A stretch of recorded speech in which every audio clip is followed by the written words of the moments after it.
다음엔 용흥궁입니다. 철종이 5년간 살던 집을 철종 임금 제위 시에 강화유수가 다시 진 거죠.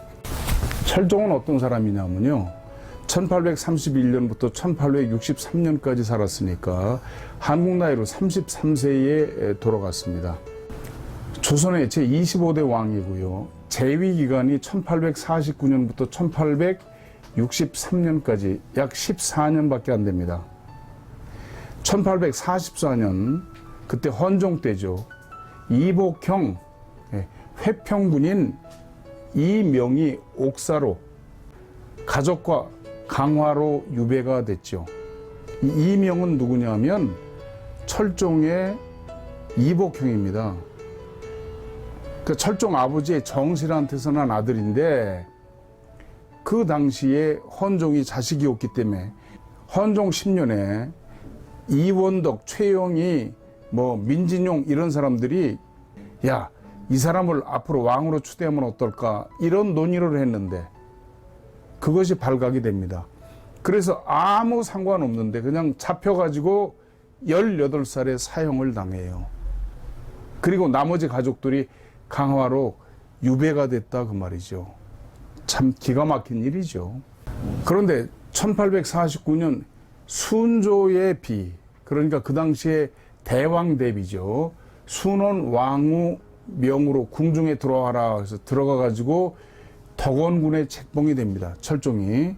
그리고 그의 19세로 헌종이 죽자 헌종의 뒤를 이어서 즉위를 했는데, 그때부터 대왕 대비인 김씨의 수렴 청정이 시작됩니다. 그리고 2년 후에 역시 대왕 대비 김씨의 근친인 김문근의 딸을 왕비로 들여요. 그래서 그 다음부터 안동 김씨 세도 정치가 아주 절정에 달하게 되죠. 제위 14년간 아무것도 못했어요. 안동 김씨 세도 정치하고 또 하도 살기가 어려우니까 경상도, 전라도, 동학 교도들도 생기고 각 지역에 반란이 있었습니다.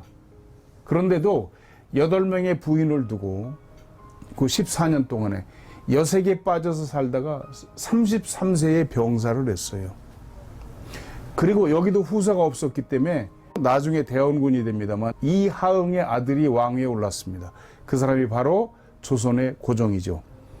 보시죠. 23대 순조는 45세에 죽었고, 24대 헌종은 23세에 죽었고, 25대 철종은 33세에 죽었습니다.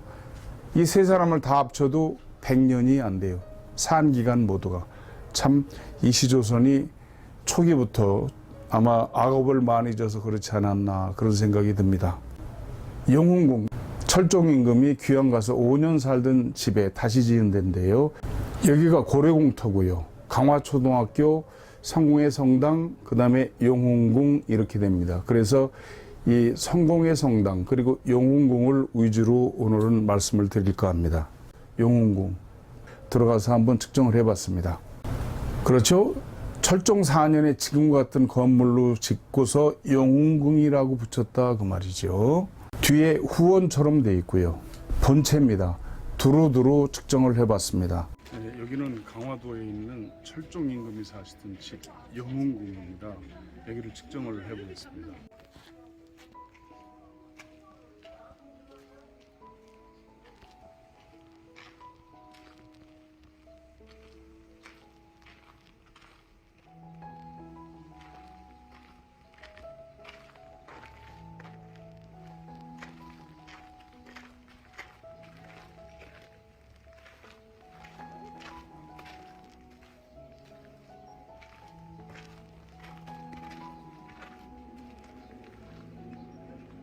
보신 것처럼 여기도 혈은 상당히 있죠. 고려궁에 청룡이 있기 때문에 그래도 혈이 있는 거죠.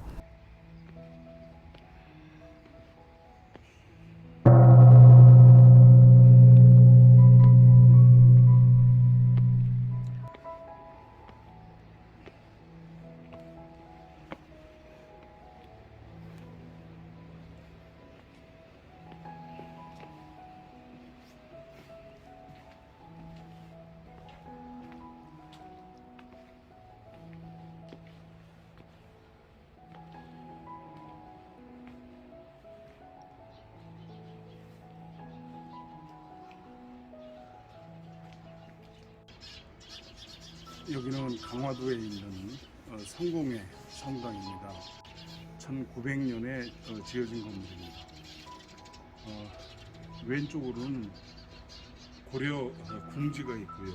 고려 궁지의 내청룡 위에 세워진 그런 건물이죠. 이 아래로는 철종이 사시던 영흥궁이 있고요. 집이 있고요. 1900년에 세워진 성공회 성당입니다. 완전히 무슨 한국의 사찰과 같죠. 지금부터 120여 년 전에 한국식 건물로 지어진 집이고요. 그리고 구원을 뜻하는 방주, 즉 배 모양을 하고 있습니다. 대한성공회 강화성당, 본성당은 고요한 초대 주교가 1900년에 축성한 건물로 성 베드로와 바오로 성당으로 명명되어 있다. 당시 건축공사는 궁궐 도편수가 주도했다. 이거죠. 궁궐을 짓는 도목수가 했다. 그렇게 되어 있습니다. 야경입니다. 참 아름답죠. 네, 마치 큰 방주, 배와 같은 모습을 하고 있습니다. 여기는 기둥마다 이렇게 주련을 써서 붙였습니다. 우리가 절에 가면 볼 수 있는 그런 것들이죠. 네. 무시무종 선작 형성 진주제, 시작도 없고 끝도 없으며 먼저 그 형성을 이룬 참된 주제자시다. 의인의의 이소 극제 대곤영, 참으로 어질고 옳은 그런 것을 지극히 부르시는 아주 큰 그 대곤영에 알맞은 그 권세를 가지고 계신 분이다. 삼위일체 천주 만유지 진원. 삼위일체는 천주는 만유의 그 본래 그 근원이다. 신화 주류 유 서물 동포지락. 네. 이 신화 신이 되어서 추릉 널리 서물 모든 만물과 동포의 그 즐거움을 기쁨을 주는 그런 분이시다. 복음의파 개 중민 영생지방, 복음을 널리 펴서 중생에게 영생을 주는 그런 방법이다. 이렇게 써붙였는데 마치 어디 큰 사찰에 온 것 같은 그런 느낌이 들죠. 성당 내부인데요. 참 간결하고 아름답습니다. 우리 고건축을 보는 것 같죠. 제대 뒤에는 만유진원이라고 이렇게 써붙였습니다. 완전히 한국식이죠. 죄송하지만 신발을 벗고 들어가서 여기서 측정을 해봤습니다.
보신 것처럼 여기 이 성당은 내부, 외부가 모두 혈이 있고요. 고려공지의 좌측 청룡궁에 있기 때문에 고려공지보다는 좀 약하지만 여기도 상당히 혈이 있는 걸로 알 수가 있습니다.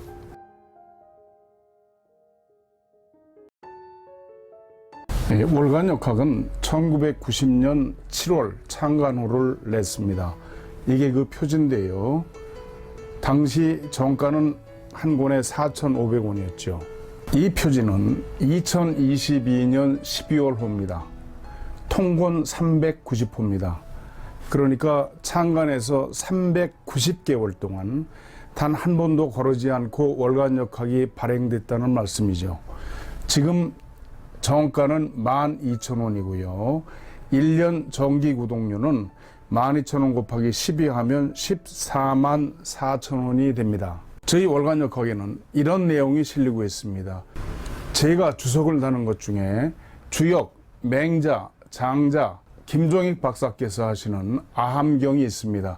이 가운데 묘법 연화경과 아함경은 불교 경전이죠. 그 외에 사주 관상 풍수지리 육효 기문둔갑, 그리고 여러분 하루하루의 운세, 이사하기 좋은 날, 결혼하기 좋은 날, 태길, 고산날, 그리고 사업이나 여행, 이사 등의 좋은 방위, 이런 것들이 매월 나가고 있습니다. 월간역학은 1990년에 창간을 했기 때문에 2023년이 되면 창간 34년이 됩니다. 그래서 저희가 이렇게 사은 행사를 실시하려고 합니다. 금년 6월부터 나온 표지들인데요. 잠깐 말씀을 드리죠. 6월호 표지는 충북 음성의 아주 그 길지인 명당산을 소개를 했고요. 7월호에는 경남 진주시 지수면 면사무소 뒤에 있는 하동마을, 한국의 모든 재벌이 다 이 한 동네에서 출생을 했습니다.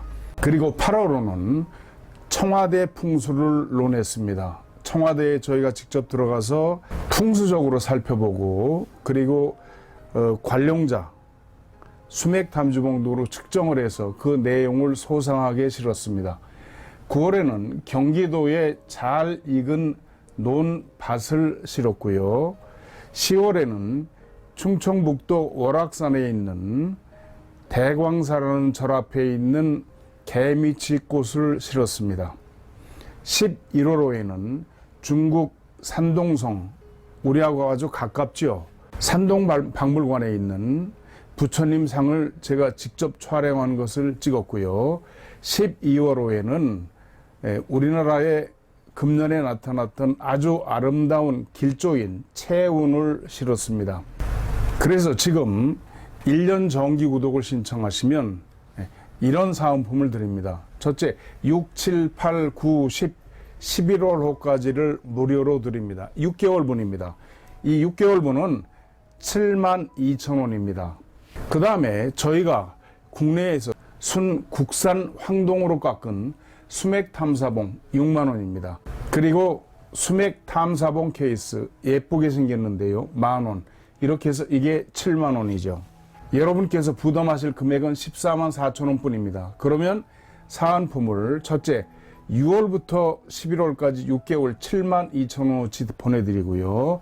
두 번째 수맥탐사봉 그리고 케이스에서 7만원, 사은품 합계는 14만 2천원이 됩니다.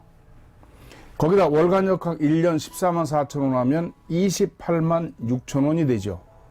하지만 여러분께서는 14만 4천원만 보내주시면 이 사은품을 모두 다 드리고 월간역학을 1년간 보내드립니다. 하나은행 저희 전화번호하고 같습니다. 02-2264-0258-1004 한국역학협회로 14만 4천원 입금하시고 전화 02-2264-0258로 주소 성함 불러주시면 14만 2천원어치 사은품을 즉시 보내드리고 앞으로 1년간 월간역학을 우편으로 꾸준히 보내드리겠습니다. 많이 신청해 주시기 바랍니다.